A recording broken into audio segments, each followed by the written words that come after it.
the jungles and rivers of northern South America lies a small nation with a complex past and a turbulent journey into modern history. Suriname, a land shaped by colonial rule, diverse cultures, and the struggle to define its own identity. Its path to independence was filled with hope, but the years that followed would plunge the young nation into fear, political upheaval, and one of the darkest events in its history. For centuries, Suriname was a colony of the Netherlands, built on plantations, slavery, and later, indentured labor from Asia. Over time, its population grew into a unique blend of cultures: Afro-Surinamese, Hindustani, Javanese, indigenous peoples, Maroons, and Europeans. By the mid-20th century, political reforms and growing national awareness sparked a rising desire for self-rule. In the mid-1970s, that desire became reality. Suriname stood at a historic crossroads, preparing to take control of its destiny. Independence symbolized rebirth, an opportunity to build a nation rooted in unity and pride. And so, on November 25, 1975, Suriname became an independent republic. Flags rose, crowds celebrated, and hope filled the air. But beneath the celebrations, tensions simmered.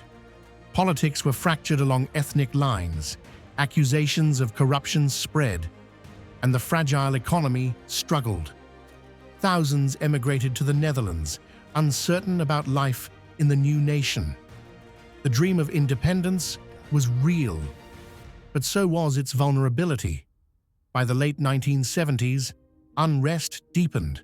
Workers protested poor conditions, unions demanded change, and within the National Army, frustration grew. Underfunded and disrespected, young soldiers felt ignored by the government.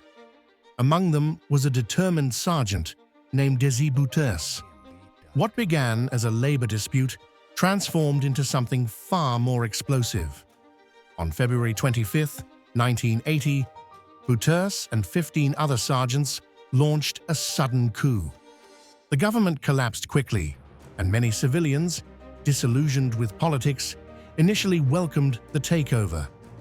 The Sergeants' Coup ushered in a new era. The National Military Council assumed power. Parliament was sidelined, opposition voices were restricted, and although Bouterse did not claim the title of president, he became the most powerful man in the country.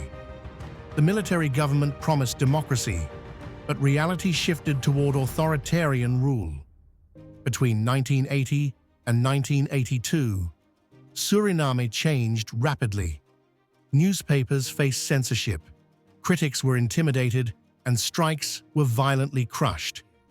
The regime aligned itself with leftist governments in Cuba and Grenada, alarming the Netherlands and the United States. Foreign aid began to disappear, worsening economic hardship. Civil society, journalists, lawyers, union leaders, and professors became increasingly vocal, demanding accountability and a return to democracy. But the military saw them as threats. By late 1982, Suriname was polarized.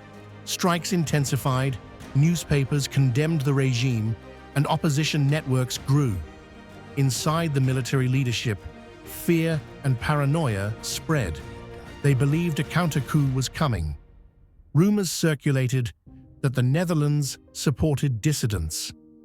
Convinced that enemies were closing in, the regime prepared a brutal response. In the early days of December 1982, soldiers arrested 15 prominent critics, journalists, lawyers, military officers, union leaders, and intellectuals. They were taken to Fort Zeelandia, the historic fortress in Paramaribo that had become synonymous with military power. Inside the fort, the detainees were interrogated, tortured, and ultimately executed. The government claimed they had been shot while trying to escape, but the nation knew the truth. The December murders were not the result of a clash or rebellion. They were a calculated act of political terror designed to silence opposition and tighten the regime's grip on power. Fear swept through Suriname.